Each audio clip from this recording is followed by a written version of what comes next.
할렐루야. 오늘 수협에 오신 여러분들 주의 이름으로 축복합니다. 우리 말씀 있는 자리가 복된 자리라고 우리 인사했으니까 우리 이렇게 한번 인사를 하도 좋을 것 같아요. 태풍도 준비해야 되지만 주님 만날 준비도 합시다. 할렐루야. 태풍도 준비를 해야죠, 그죠? 그렇지만 우리가 인생의 궁극적인 것은 주님 만날 준비를 하는 저와 여러분의 하루하루가 되어질 수 있기를 주의 이름으로 축복합니다. 이제 여름이 이제 무더위가 아마 이번 태풍이 지나가고 나면 아마 지나가지 않을까 이런 생각을 해봅니다. 이제 사무엘하가 이제 오늘로 이제 어제로 우리 새벽에 이제 마무리 되었죠. 어제 마지막 시간, 마지막 본문을 가지고 어제 우리 이제 교육자 수련회 했잖아, 그죠?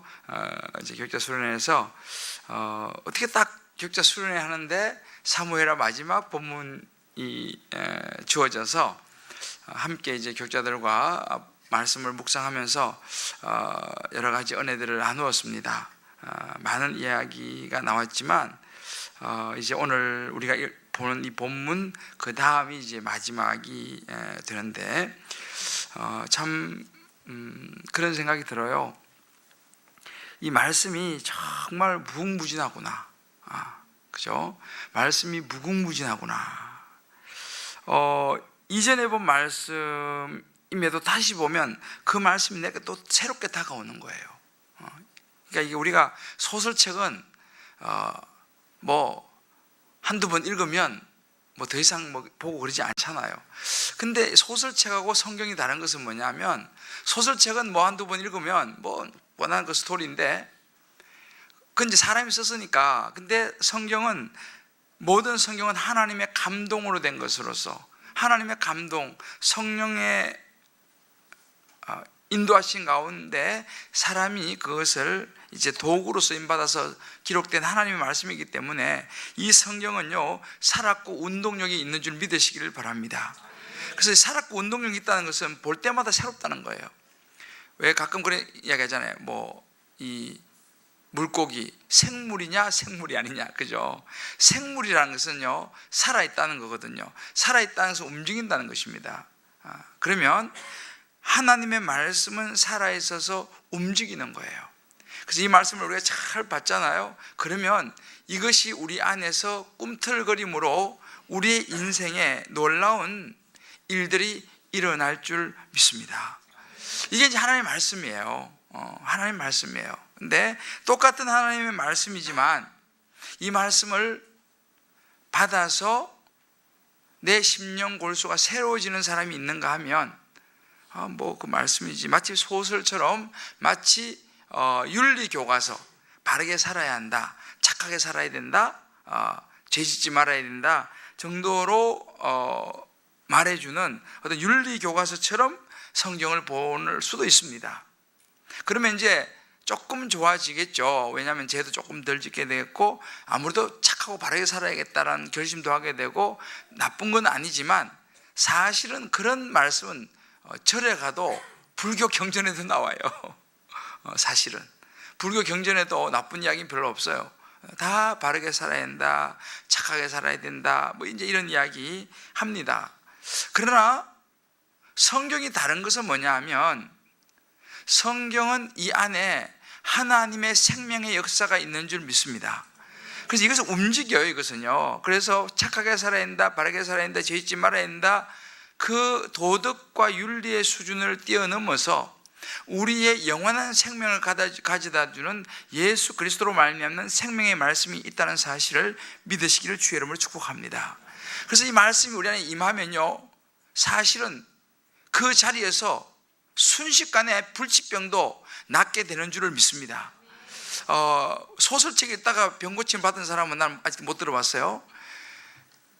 하나님의 말씀을 읽다가 정말 불치병이 낫고 이 사람 가망 없어요 라고 말하는 사람도 말씀 보다가 혹은 듣다가 혹은 어느 말씀이 생각나서 그 순간 고침을 받은 그런 사람을 저는 여러 사람을 제가 보았고 직접 이야기를 많이 들었습니다. 아마 여러분들도 그런 경험이 있으실 거예요. 그러니까 이 말씀은 살았고 운동력이 있다는 것을 여러분 꼭 기억하시고, 오늘 저녁에도 이 사무엘하가 이제 끝나는데, 끝나는갑다 이렇게 생각할 수도 있지만, 하나님 아버지, 오늘 이 밤에 내가 오늘 바쁜데 왔는데 제게 한 말씀이라도 말씀하옵소서, 제가 듣겠나이다 하는 마음, 심정이 여러분에게 있게 되기를 주의 이름으로 축복합니다.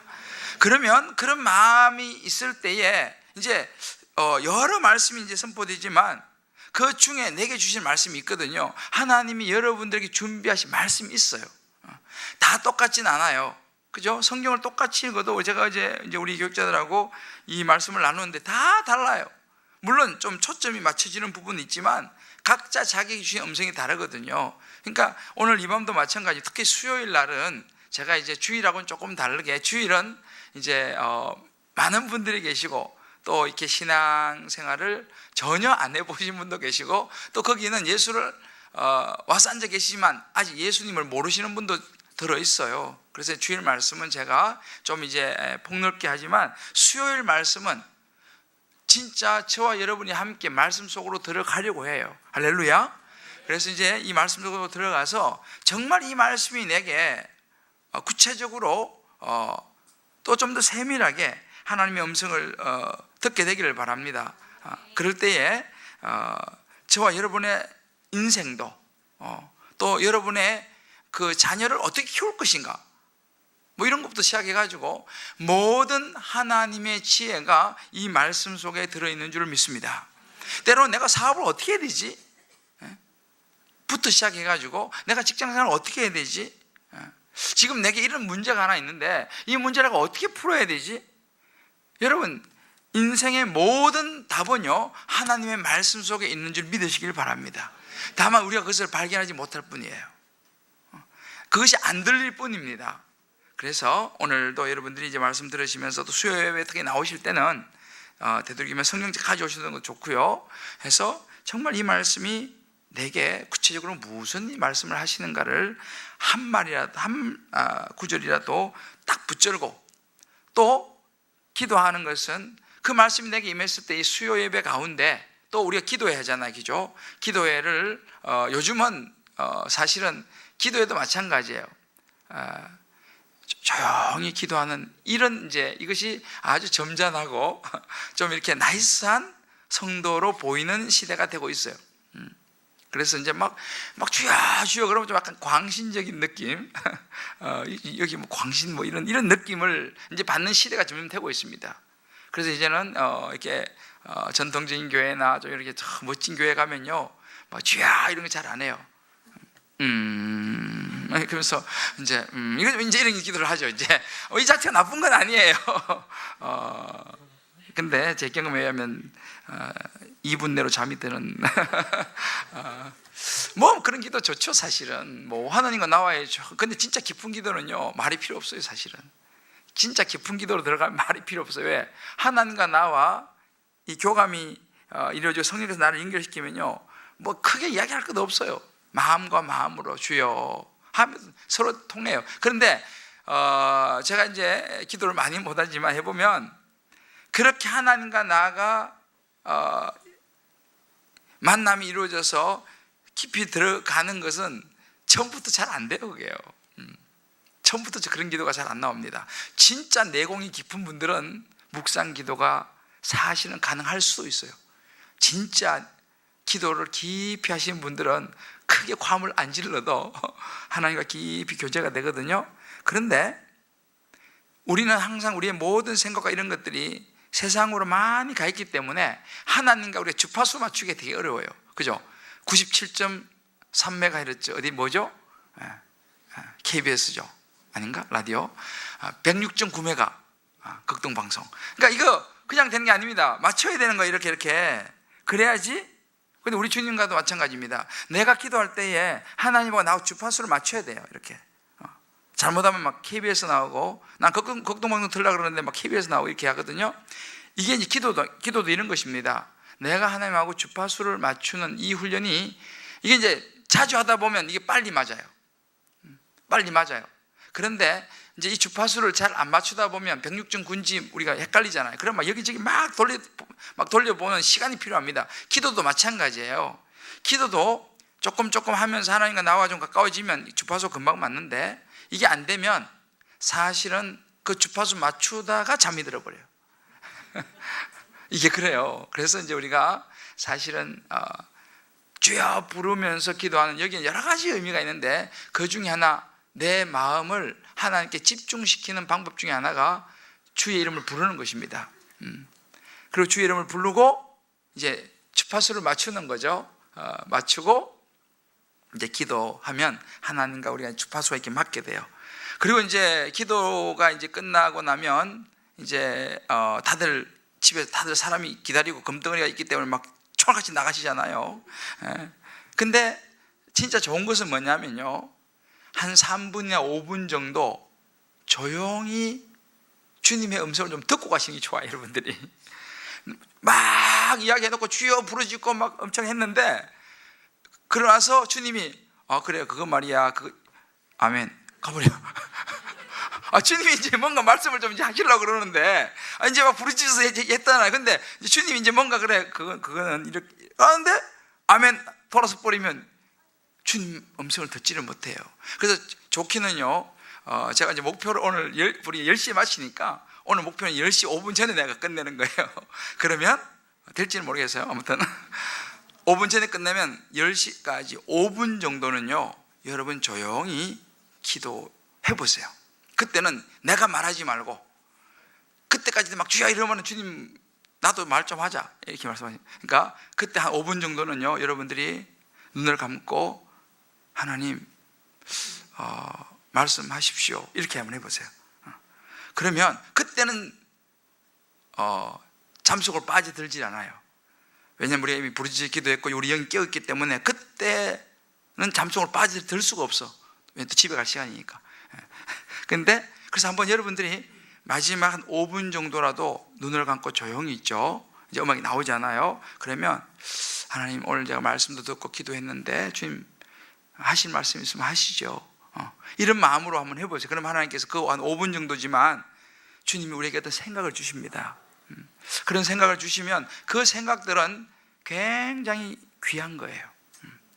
그래서 이제 시간이 좀 되시는 분들은 뭐 한 20분 정도 듣기도 하고, 10시 반 되면 이제 우리가 이제 학교 나가야 되니까 10시 반 정도까지는 이제 개인 기도할 수 있는 시간이 주어집니다. 10시 반까지는. 그러니까 이제 뭐 시간 되신 분들은 좀 더 기도하셔도 되고, 그렇지 않으신 분들은 한 5분이라도 조용히 또 하나님의 음성을 좀 듣는 시간을 갖는 것도 좋을 것 같습니다. 할렐루야. 오늘 수요예배 오리엔테이션이었습니다. 이게 우리가 이제, 그래서 수요예배는 여러분들이 오실 때 이제 그런 마음을 가지고 오는 게 좋습니다. 그래서 오늘도 이제 다윗의 인생의 마지막에, 제가 지난주에 이제 다윗의 그 인생의 마지막에서 이제 언급한 그 사람들에 대해서 제가 지난주에 말씀을 나누었잖아요. 이제 23장 1절에 보면 이제 지난주에 나왔습니다만, 이는 다윗의 마지막 말이라고 이제 23장이 시작하죠. 이제 24장은 다윗의 어찌 보면 인생의 마지막에 일어난 이제 일들입니다. 여기에서 다윗의 신앙의 마지막 여정을 우리가 보게 됩니다. 야구는, 여러분 야구 좋아하시는 분들이 들어있을 텐데, 야구는 언제가 중요하죠? 야구 좋아하시는 분들, 여자분들이 좋아하시네. 9회 말이 중요해요. 9회 말에 이 점수를 다 내줘 버리면 지는 거죠. 8회까지 아무리 잘해도 있잖아요, 9회에서 점수 다 잃어버리면 끝나버리는 거예요. 축구도 마지막 5분이 중요하잖아요. 마지막 5분이 중요한 거예요. 뭐 연장전도 마찬가지, 마지막 몇 분, 거기서 이제 승부가 나는 거죠. 지난번에 우리나라가 월드컵 할 때 독일하고 했대, 마지막에 우리가 이 오버타임인가요? 하여튼 마지막에 골을 넣어갖고 끝나버린 거예요. 우리 독일 이겼잖아요. 그러니까 하여튼 축구도 그렇고 마지막에 누가 골을 넣느냐, 그죠? 요즘 이제 어제도 보지 못했지만 들어보니까 손흥민이가 한 골 넣어가지고 겨우 이제 16강에 올라갔는데 전 열심히 응원하고 있어요. 국위 선양을 위해서. 손흥민이가 군대 면제를 받아야지 우리나라 국위 선양이 계속되는데 그 생각 해봐요. 왜냐하면 축구 선수 한 명 있잖아요. 되게 중요해요. 영국에서 계속 뛰면 그게 우리나라가 뛰는 거예요. 사실은 저는 외국에 오래 살아봤으니까 알잖아요. 우리나라 선수 한 명이 뛰면 한국이 뛰는 거거든요. 그게 되게 국위 선양이 돼요, 사실은. 그래서 저는 아주 애국자는 아닌데 그런 면에서 이번에 우승하기를 기도하겠습니다. 우리 대한민국을 위해서. 아무튼 이제 마지막이 중요한데 인생도 그렇습니다. 마지막이 중요해요. 인생은요, 마지막 끝이 좋아야 된다라는 이야기를 들어보죠. 평생 사이좋게 살아도 마지막에 서로 트러블이 있으면 그건 참 슬픈 일이죠. 신앙도 마찬가지입니다. 우리 신앙생활 가만히 보면 처음은 시작이 아무리 좋았다 하더라도 마지막 신앙의 마무리가 제대로 안 되면요, 이건 참 안타까운 일이 생깁니다. 이제 이 하나님과 관계도 그런 거죠. 성경에 대표적인 경우가 굉장히 많이 나와요. 여러분이 잘 알다시피 사울 왕 있잖아요. 사울 왕은 굉장히 겸손한 사람이었어요, 사울. 그래서 이제 이 사무엘 선지자가 와서 기름 부으려고 그럴 때 막 도망 다니고, 저는 그런 사람 아니에요. 굉장히 겸손한 사람이었어요, 사울이요. 그러니까 사울이 굉장히 겸손했고 출발은 굉장히 좋았습니다, 사울이. 그런데 그러니까 초대 하나님의 기름을 부었잖아요. 근데 사울이 그 신앙을 끝까지 지키지를 못했어요. 중간 과정에서 이제 왕이 되고 난 이후에 그 마음에 일어난 다윗을 향한 질투, 이런 것은 이제 참아내지를 못하고 컨트롤하지 못했어요. 그래서 결국은 사울은 마지막에 버림을 당하죠. 시작은 아주 좋게 시작했는데 나중에 버림을 당해요. 그리고 이제 처참하게 죽게 되죠. 이 사울부터 시작해서 예를 들어서 우리 솔로몬도 마찬가지입니다. 솔로몬이 정말 지혜의 왕이고 너무 멋진 왕이잖아요. 근데 솔로몬의 말년은 별로 좋지를 않았어요. 그렇게 솔로몬의 믿음이 좋았거든요. 신앙이 너무너무 좋았어요. 1000번제를 하나님께 드려가지고 나는 하나님, 내가 몽땅 축복을 받는 것보다 이 백성이 잘 정말 다스릴 수 있는 지혜를 주십시오. 이래가지고 지혜뿐만 아니라 부귀 영화까지 다 받은 사람이 솔로몬입니다. 그러니까 솔로몬이 굉장히 잘 나갔는데 그 과정에서 이제 뒷부분으로 가면 갈수록 많은 이방 여인들을 취하게 돼요. 부인으로 막 이렇게 저렇게 막 맞이하게 되고, 그래서 나중에 결국은 솔로몬이 이제 무너지잖아요. 이방 여인들 때문에 죄를 많이 짓게 돼요. 결국 그 아들 때에 이제 이 르호보암 때 이제 갈라지는 그러니까 이런 케이스. 신앙이 출발은 너무 좋았는데 마지막이 안 좋은 이런 사람들이 있어요. 성경에도 보면 여러분 대표적인 사람이 많이 나오는데 그 중에 한 사람이면 데마라는 사람 이름 들어봤죠. 데마는 정말 이 바울과 함께 목숨을 걸고 선교하고 복음을 전하는데 따라다닌 사람입니다, 데마가. 그렇게 출발했어요. 그런데 나중에 데마 마음속에 뭐가 들어가냐면 세상에 대한 사랑의 마음이 들어와 버렸어요. 결국은 성경이 그에 대해서 언급하기를 데마는 세상을 사랑하여 데살로니가로 가버렸다, 세상으로 돌아가 버렸다라고 언급을 합니다. 이게 데마예요. 그렇게 헌신하고 목숨 걸고 선교하던 이 데마가 세상의 마음 뺏겨버려서 세상으로 돌아가 버렸어요. 또 반대로 이런 사람도 있어요. 마가 같은 사람이죠. 마가복음을 쓴 마가. 이 마가는 바울을 도와서 사역을 하고 하다가 마음을 세상에 뺏겼어요. 그래서 어느 날 나는 더 이상 힘들어서 못 가겠습니다 하고 이렇게 뒤로 손 들고 물러났어요. 그래서 바울의 선교 여행에서 이제 빠져버려요. 그래서 바울이 이제 마음이 상했죠. 마음이 상했어요. 그 나중에 이제 바나바하고 바울이 싸우는 장면이 나와요. 사도행전 15장에 보면. 왜 싸우냐면 바나바는 그래도 마가를 끼워줘야 된다, 받아줘야 된다, 같이 가야 된다. 바울은 그런 면에서 바울은 또 한성질 있잖아요. 그러니까 안 돼! 이래가지고 바나바하고 바울이 싸워요. 마가 받아주는 문제로. 왜? 저 한번 배신 때리고 나갔던 사람인데, 떠났던 사람인데 난 안 된다. 바나바는 아니야, 그래도 받아서 같이 가자. 이렇게 해가지고 바울하고 바나바가 싸웁니다. 그래가지고 나누어지는 이제 그런 이제 사도행전을 보면 이야기가 나와요. 그런 마가가 다시 하나님께로 돌아와요. 돌아와서 나중에 충성스럽게 사역하다가 마가복음을 쓰게 되죠. 이런 경우도 있어요. 충성스럽게 하다가 세상으로 갔다가 다시 회개하고 돌아와가지고 또 쓰임받는 이런 사람도 있어요. 아무튼 그러니까 마지막은 마가는 끝이 괜찮은 사람이었죠. 이렇게 이제 성경에 다양한 사람들이 나오는데 정말 또 성경에 보면 인생 마지막에 완전히 로또 당첨된 사람도 있어요. 성경에 보면 진짜 마지막 순간에 로또 당첨된 사람 누구예요? 네, 맞아요. 십자가 우편 강도.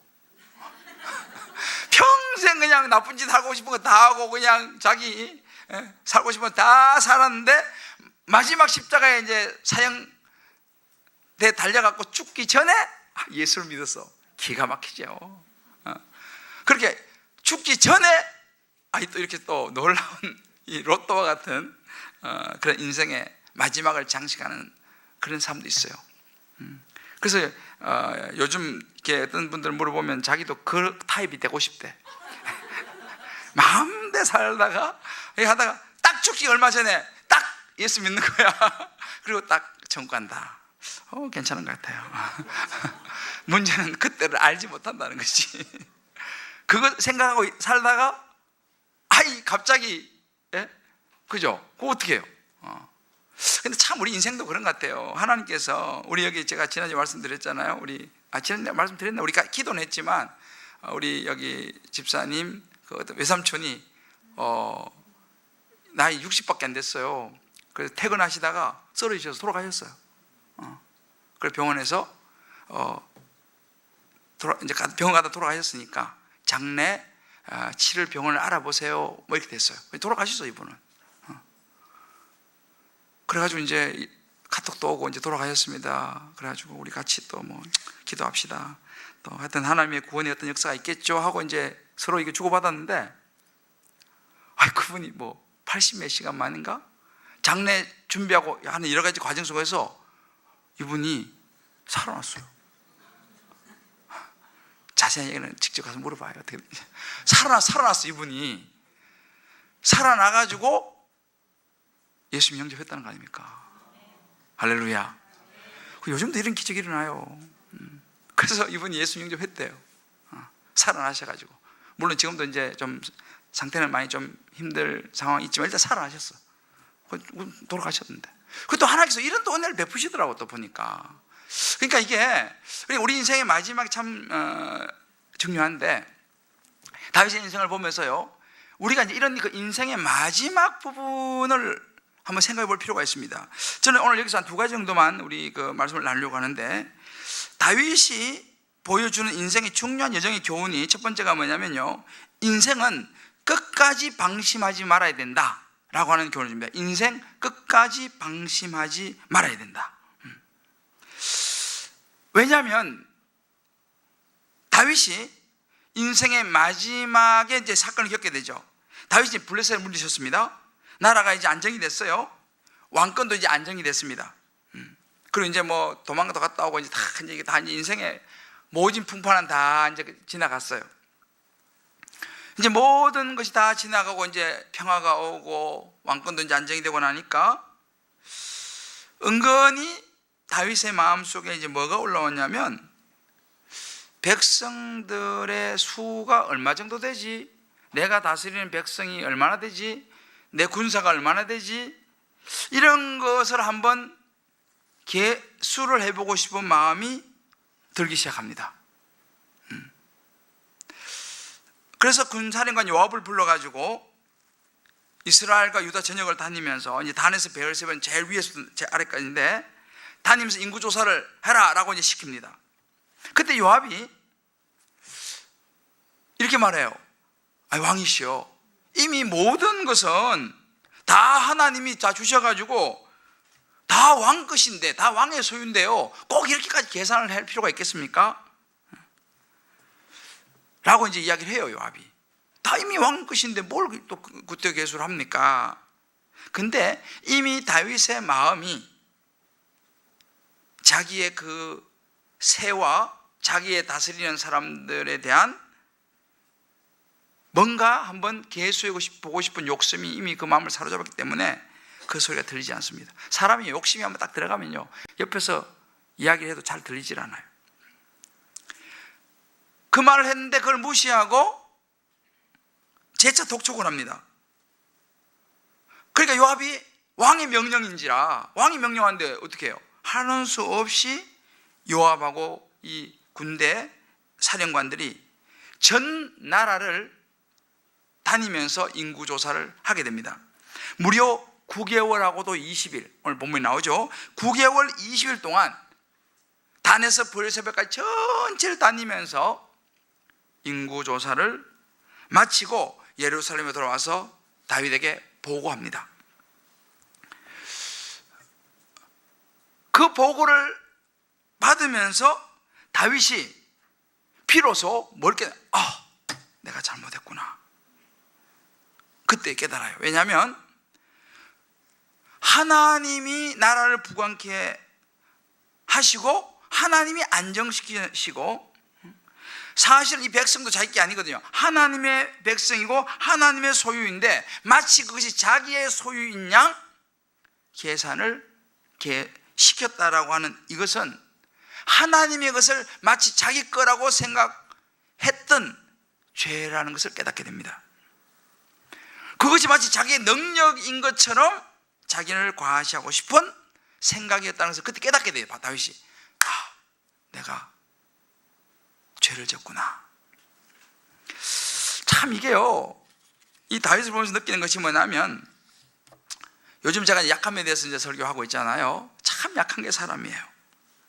우리가 조금 안정이 되고 좀 일이 좀 잘 풀리고 좀 생활이 좀 좋아지고 자식 문제가 막 힘들다가 자식 문제가 조금 어느 정도 해결이 되기 시작하게 되면 우리는요, 은근히 다른 생각이 들어와요. 은근히 다른 생각이 들어와요. 우리가 나빠서가 아니고 그게 참 우리 인간의 모습인 것 같아요. 누구도 예외는 아니에요. 그래서 보면 자녀가 고3 기도를 열심히 하는데 고3 하다가 대학 들어가고 나면 다 그런 건 아니지만 새벽 기도가 잘 안 돼요. 새벽 기도가 잘 안 돼. 남편이 돈을 잘 벌어오잖아요. 기도가 잘 안 돼. 몸이 건강하잖아요. 기도가 잘 안 돼. 이 건강한 몸을 가지고 오늘은 어디 필드로 나갈지? 오늘은 어디로 가지? 왜? 몸이 막 힘이 넘치니까, 그 넘치는 힘으로 오늘 힘이 넘치니까 수협에 가서 막 과감함지로 기도해야겠다, 이렇게 나오면 얼마나 좋겠어요, 그죠? 힘이 넘치니까. 근데 힘이 넘치고 일이 잘 풀리고 내 삶이 안정이 되고 내가 사놓은 아파트가 막 올라가고 이러면요, 기도가 잘 안 돼. 저거 가지고 뭐 하지? 이게 참 그래요. 목사도 똑같아요. 저는 이제 목사기 때문에 항상 이제 그런 생각을 하죠. 그 목사 세계에서 하는 이야기가 있어요. 성도 500명만 되면 그때부터 목사님들이 정치하러 다니신다는 거예요. 이제 노회 다니셔서 정치하고 노회장도 하시고, 이제 뭐 사실인지는 모르겠지만 이제 그러는 거예요. 성도들이 조금 이제 늘어나면 그때부터 뭔가 좀 이제 나도 이제 내가 이 정도 되는 목사인데 하는 그런 그 마음이 들어가기 시작한다는 겁니다. 저도 조금 맛봤어요. 그러니까 모든 일이 잘 되면 그런 마음이 들어오는 것이 우리의 모습입니다. 다윗이 지금까지 얼마나 힘들었어요, 그죠? 근데 우리아의 아내 밧세바를 범하게 된 것도 있잖아요. 전쟁에서 거의 다 이기고 이제 내가 안 나가도 이제 알아서 다 할 수 있는, 그래서 그날 늦게까지 잠을 자고 옥상을 거닐다 보니 이쁜 여자하고 목욕을 하고 있는 거 아니겠어요? 근데 사단이가요 기가 막히게 이런 포인트를 포착합니다. 사단은 정말 타이밍의 귀재예요. 이런 마음이 들어가면 사단이가 금방 알아차립니다. 이제 이것을 이용하는 것이죠. 근데 오늘 이제 이 본문 말씀을 우리가 보면 1절에 이런 말씀이 나와요. 여호와께서 다시 이스라엘을 향하여 진노하사 그들을 치시려고, 이스라엘 백성이 지금 죄를 짓고 있는 거예요. 이제 생활이 편해지고 이제 나라가 윤택해지면, 국민 소득이 올라가면요 백성들이요 점점 죄에 빠지들 가능성이 많아요. 이스라엘 백성들도 마찬가지죠. 이제 나라가 이제 안정이 되고 좋아지니까 하나님 앞에 범죄하기 시작했습니다. 딴 생각하기 시작하고 우상 섬기기 시작하고 이렇게 하니까 하나님 이스라엘 백성들을 향해 진노했습니다. 내가 이스라엘 백성들을 바로 잡아야겠다라고 생각을 하시죠. 그래서 이제 그들을 치시려고 다윗을 격동을 시켰습니다. 이 부분이 좀 어려운 부분인데, 다윗을 격동시키셔서 가서 이스라엘과 유다의 인구를 조사하라 하신지라. 이걸 잘 보면요, 가서 이스라엘과 유다의 인구를 조사하라고 시킨 게 누굽니까? 누구예요? 하나님이 시켰어요. 그죠? 그 하나님 시켜놓고 왜 하나님께서 저는 잘못했다고 그래요? 그죠? 여러분 이걸 잘 이해하셔야 돼요.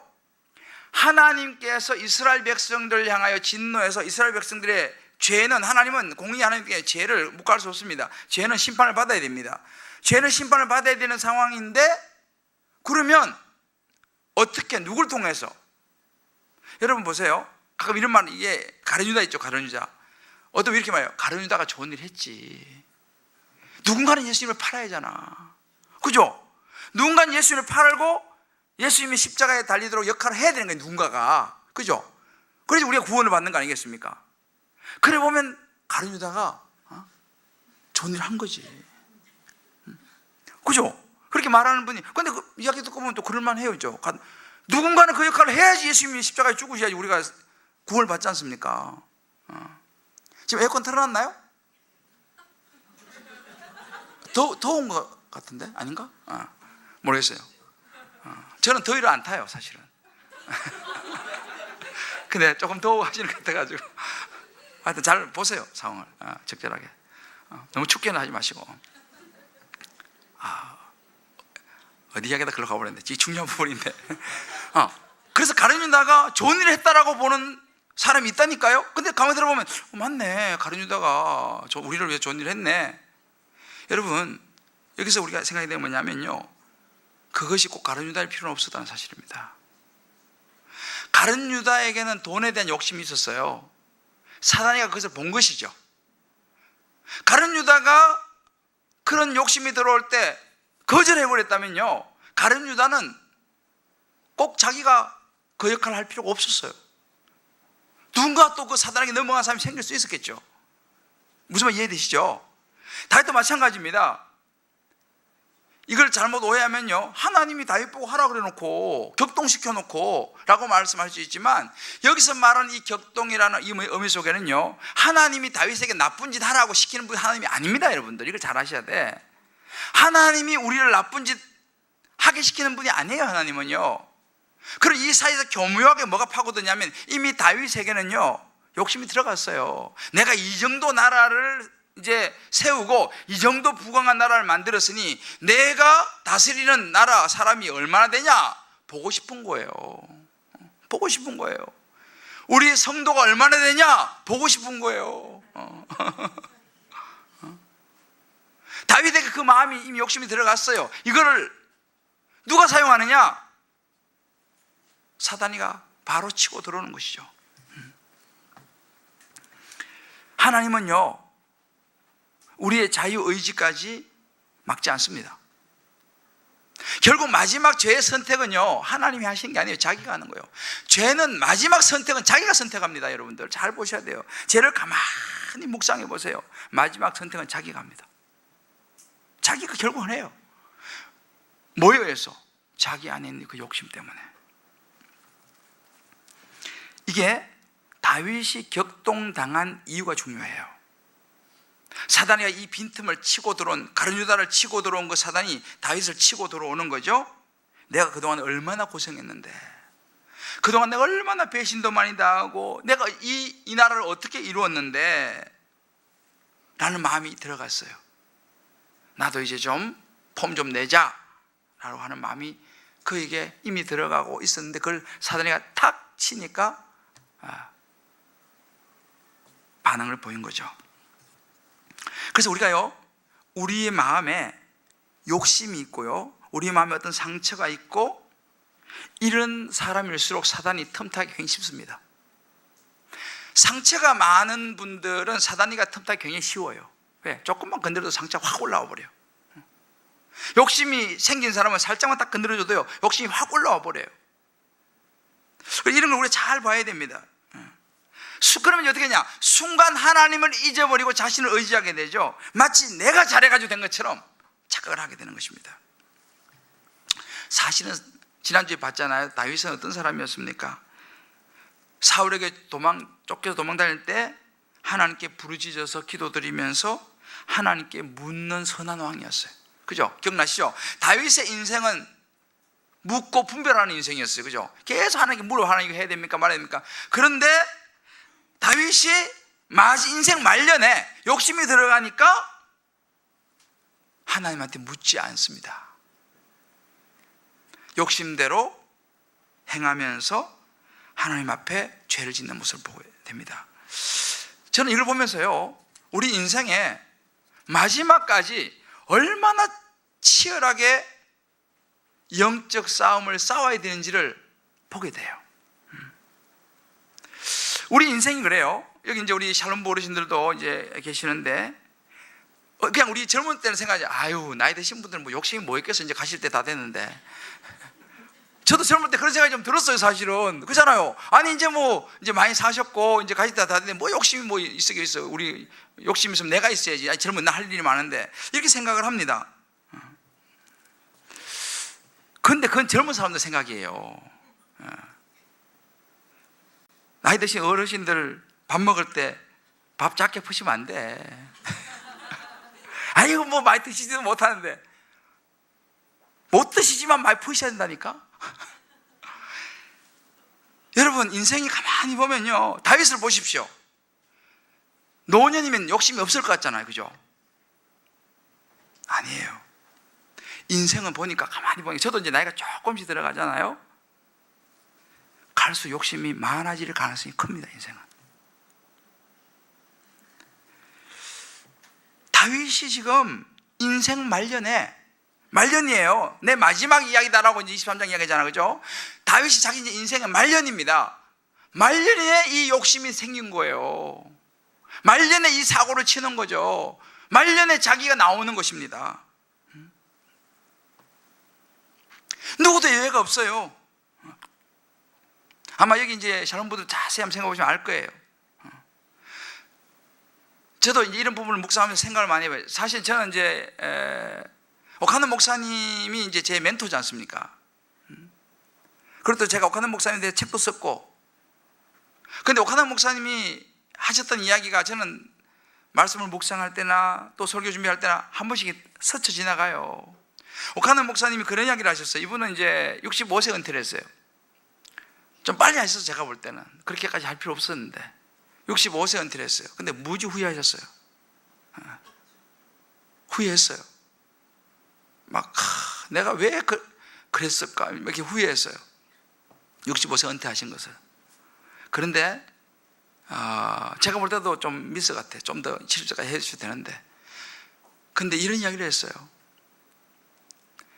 내가 65살이 되면 욕심이 생길 것을 예측을 했습니다.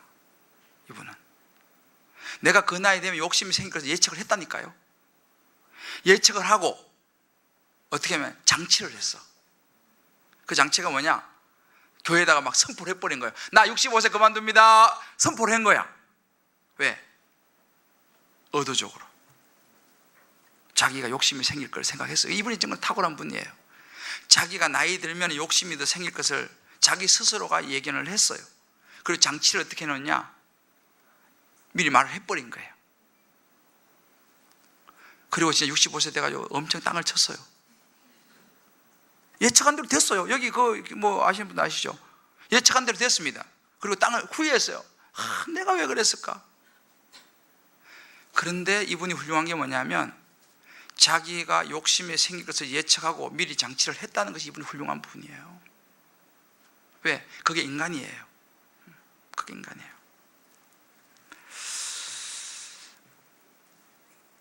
지금 여기 멀지 않은데 요즘 막 시끄럽잖아, 그죠?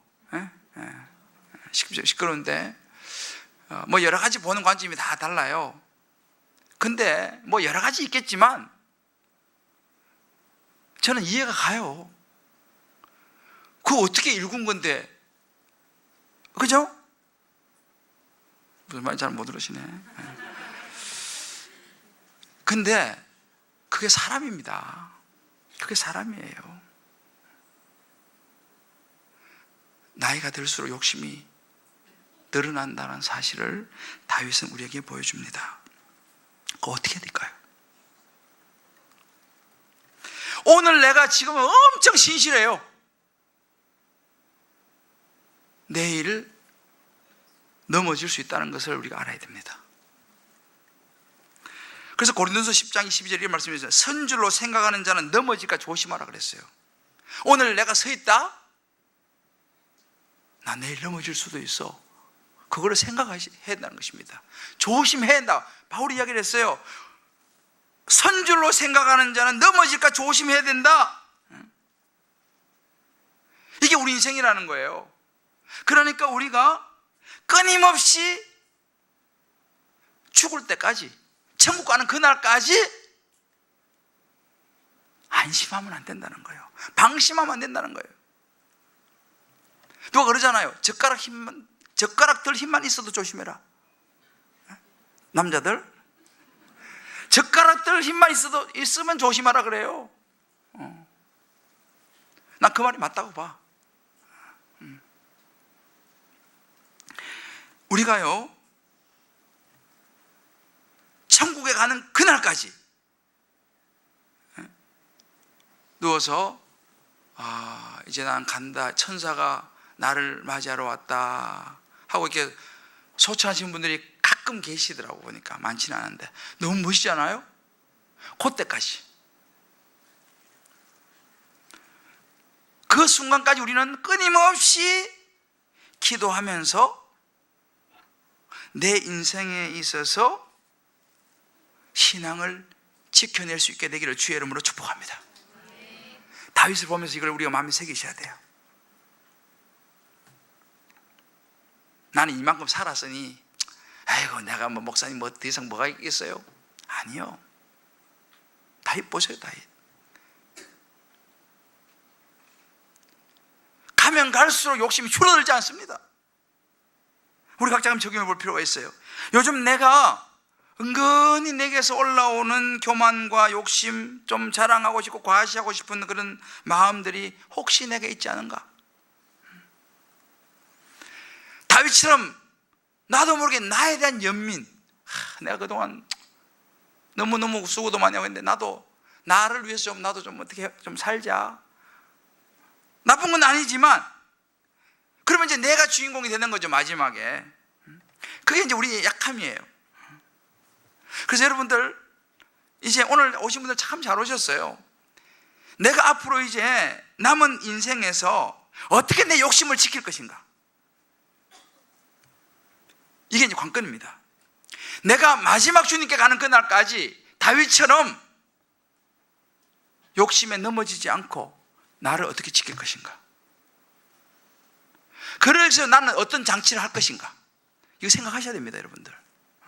이 장치를 하셔야 돼요. 왜? 이 장치를 안 하면요, 우리 스스로를 이겨내기 어렵습니다.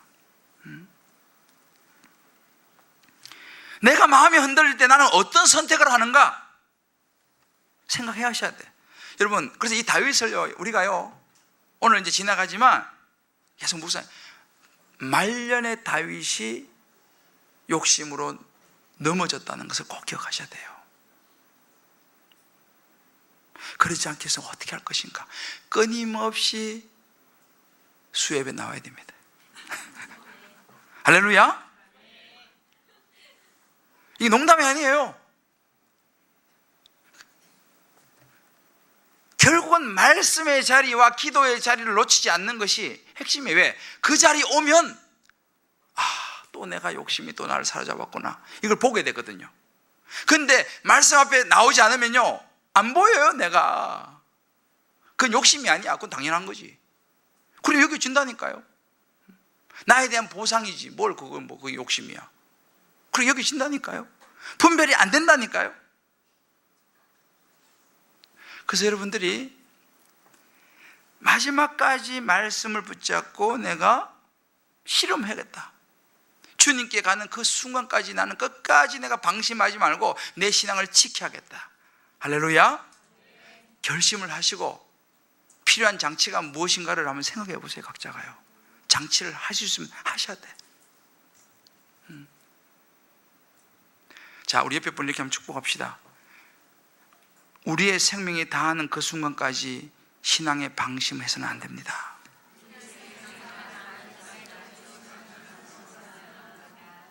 할렐루야. 이렇게 하면 서로 축복해요. 욕심은 갈수록 커질 것입니다. 제일 욕심 없는 사람이 누군지 알아요? 예찬이. 욕심이 없어. 쟤는 빵 하나만 좀 끝이야. 애들은 욕심이 없다니까요. 이걸 잘 아셔야 돼요. 오늘 중간에 숨었다가 막 놀래켜. 두려움이 없어.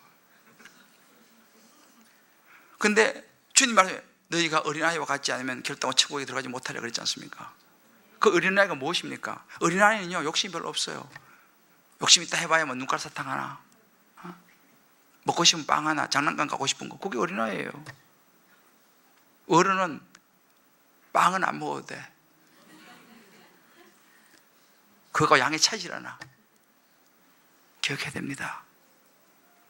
시간이 갈수록 욕심은 늘어날 것이다. 저도요, 이 부분을 계속 생각해야 돼요. 계속.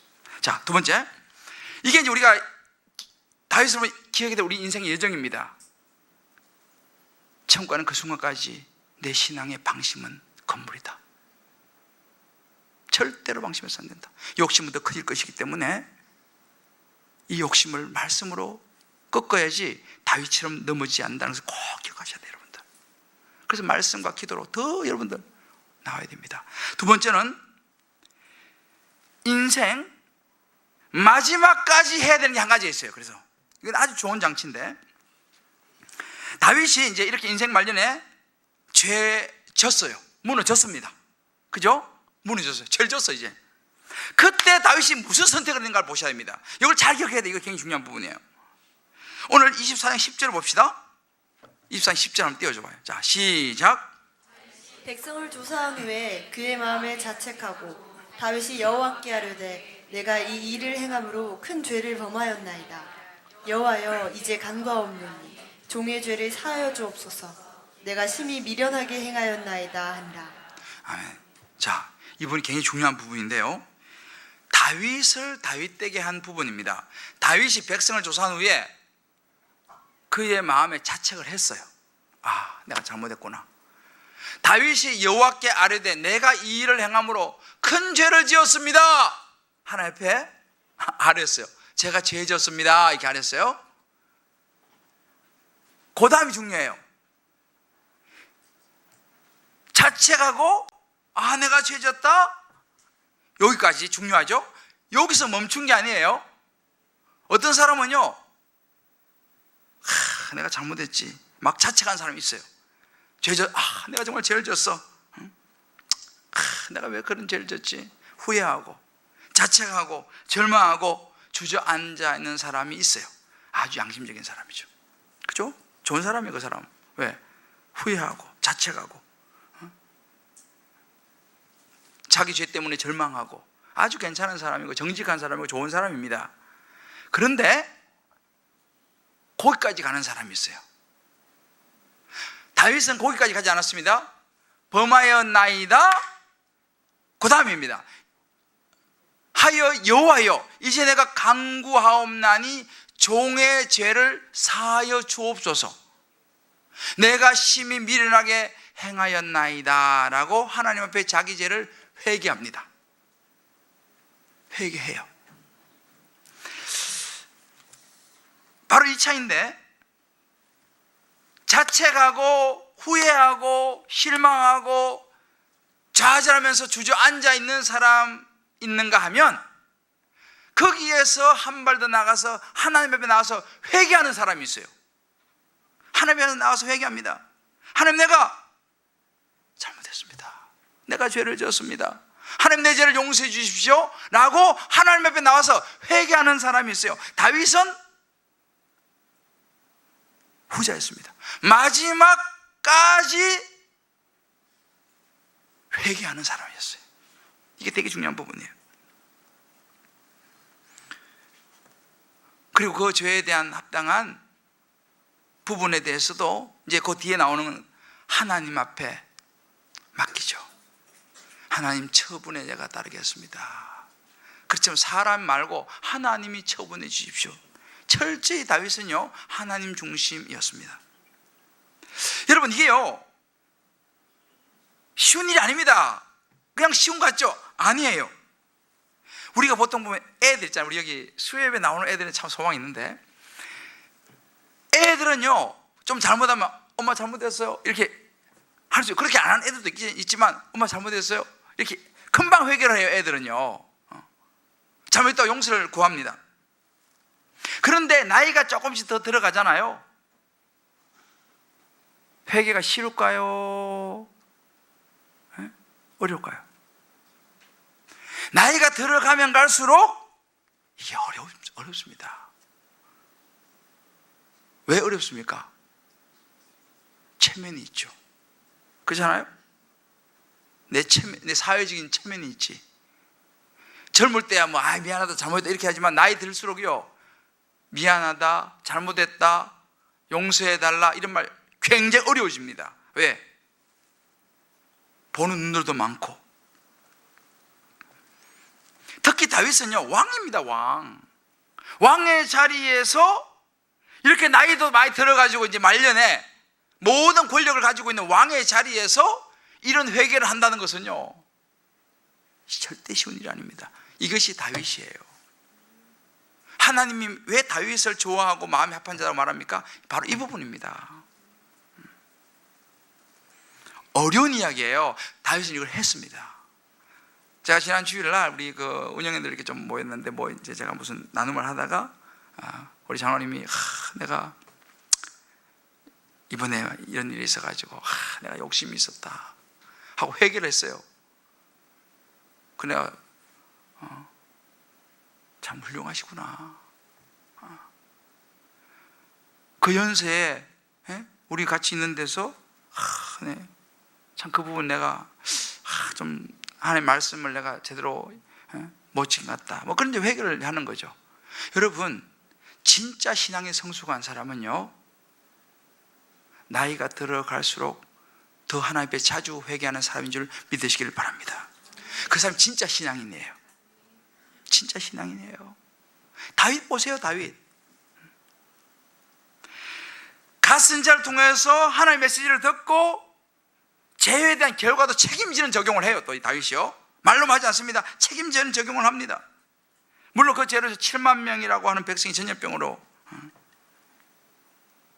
이렇게 되는 참 가슴 아픈 일이 있는데, 그 과정 속에서도 다윗은요 하나님께 맡겨요. 제가 사람이 아니라 하나님께 이 처분을 맡깁니다 라고 고백을 하는 거죠. 그리고 백성의 모든 고통을 자기가 끌어안으면서 회개하는 모습입니다. 자, 우리 한번 적용해 볼 필요가 있어요. 나는 죄를 깨닫고 혼자 자책하고 뉘우치고 혼자서 끙끙거리면서 힘들어하는 거기까지 가는 사람인가? 아니면 다윗처럼 하나님 앞에 나아가서 회개하고 용서를 구하고 나의 나이와 지위와 체면과 이것을 따지지 않고 하나님 앞에 나의 약함을, 때로는 사람 앞에서 내 약함을 인정할 수 있느냐?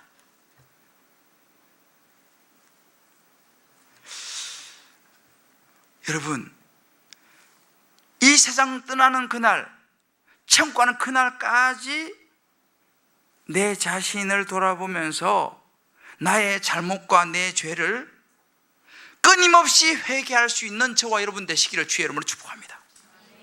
이것이 다윗이 보여준 너무너무 멋진 신앙의 여정이었어요. 빌립보서 3장 12절 이런 말씀에서 바울이 이렇게 얘기했어요. 이 영적으로 이 대가든 통해요. 이렇게 말합니다. 온전히 이뤘다 함도 아니요, 이미 이뤘다 함도 아니요, 온전히 이뤘다 함도 아니요, 예수께 잡힌 바 된 그것을 잡으려고 쫓아가노라. 이 정도면 됐다. 신앙에는 이게 없어요. 이 정도면 나는 이제 안정권이다. 그게 없습니다. 다윗의 고백이 저와 여러분 내 고백이 되기를 주의 이름으로 축복합니다. 자, 우리 옆에 분은 이렇게 하면 우리 축복하고 격려합시다. 인생 마지막까지 회개하면서 갑시다. 할렐루야. 진짜예요. 인생 마지막까지 회개를 해야 돼요. 마지막까지. 아유, 이 나이에 뭐 그냥 적당히 뭉개고 가지. 아니요. 다윗을 보십시오. 다윗을 보십시오. 마지막까지라도 회개하며 가야 됩니다. 사랑하는 성도 여러분,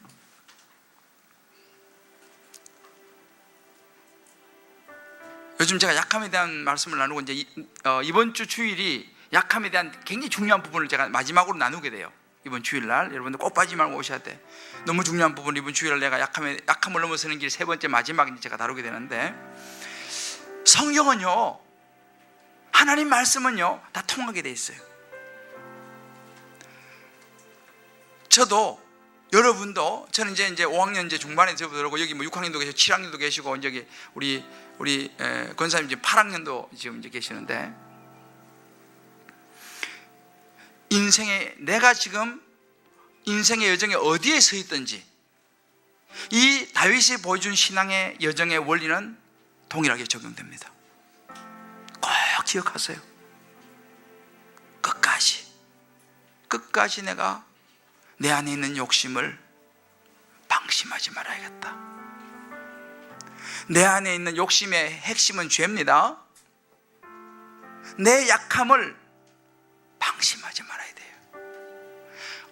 오늘 내가 굉장했다더라도 내일 무너질 수 있는 인생이 나라는 걸 잊어버리면 안 돼요.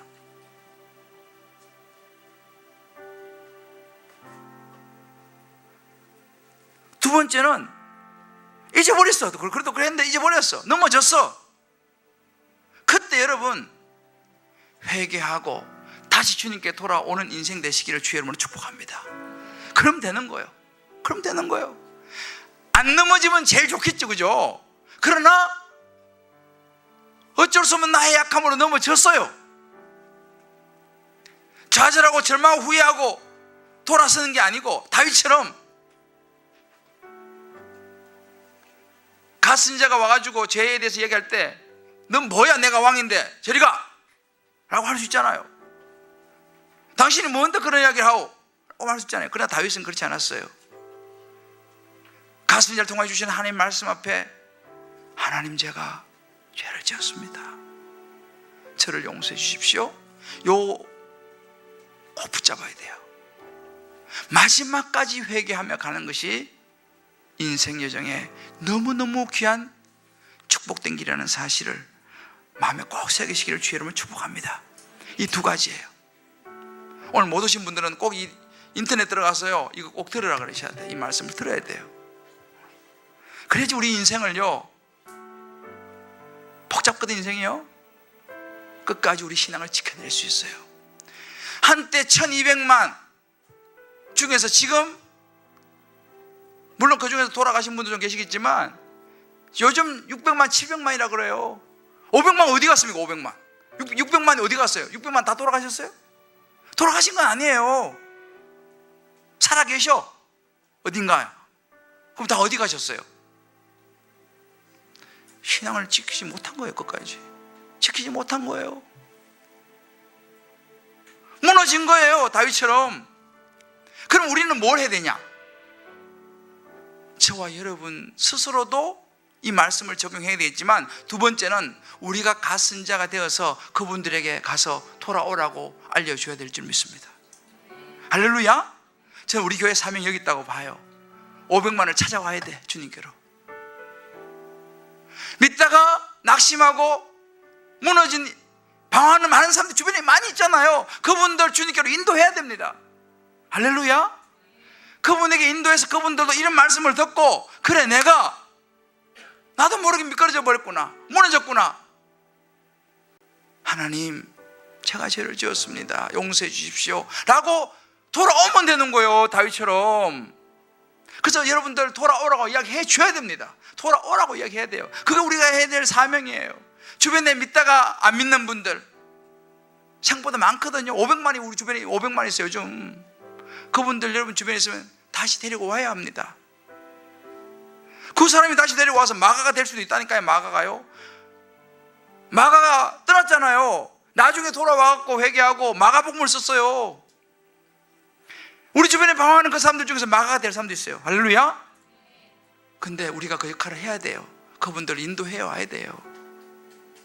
그분들에게 이 말씀을 들려주어야 돼요. 그래서 사실 이 말씀을요, 여러분들이 주변에 들어야 할 분들은 이야기하세요. 인터넷 들어가서 꼭 들어보시라. 왜? 말씀은, 믿음은 들으면서 나기 때문에. 들어야지 뭔가 이게, 그죠? 들어야지 깨달을 수 있지 않겠습니까? 전하는 자가 없이 어떻게 들으리요? 그죠? 전하는 사람이 없는데 어떻게 듣겠습니까? 전해주어야 됩니다. 여러분 주변의 사람들에게. 그래서 수요일날 이럴 때는요, 사람들을 데리고 오셔야 돼요. 오해하지 마세요. 자리 채우는 게 목적이 아니에요. 요즘 우리는 자꾸 본질을 헷갈리는데, 자리 채우는 게 목적이 아니고 말씀을 들어야 되기 때문에. 할렐루야. 말씀을 들어야지 살아나기 때문에, 우리 신앙을 지켜낼 수 있기 때문에. 마지막까지 방심하지 말고, 이 정도면 됐다, 이 정도면 안정이 됐다. 그러니까 기도 응답 받았을 때 조심해야 되는 거예요. 기도 응답 받고 나면 안 보여. 그게 사람이에요. 기도 응답 됐을 때 더 바짝 엎드려야 됩니다. 일이 잘 풀렸을 때 바짝 엎드려야 돼요. 자녀들이 잘 될 때 바짝 엎드려야 되는 거예요.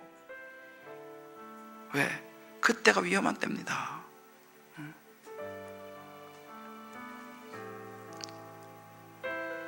끝까지 겸손하게 회개하면서, 내 인생 여정 끝내요. 강 건너 언덕 이를 때 하늘을 향할 말하리 예수 인도하셨네. 이 가시밭길 인생을 허덕이며 갈 때에 시험과 환난만 예수 인도하셨네. 끝까지 예수 붙들고 승리할 수 있는 저와 여러분 되시기를 주의 이름으로 축복합니다.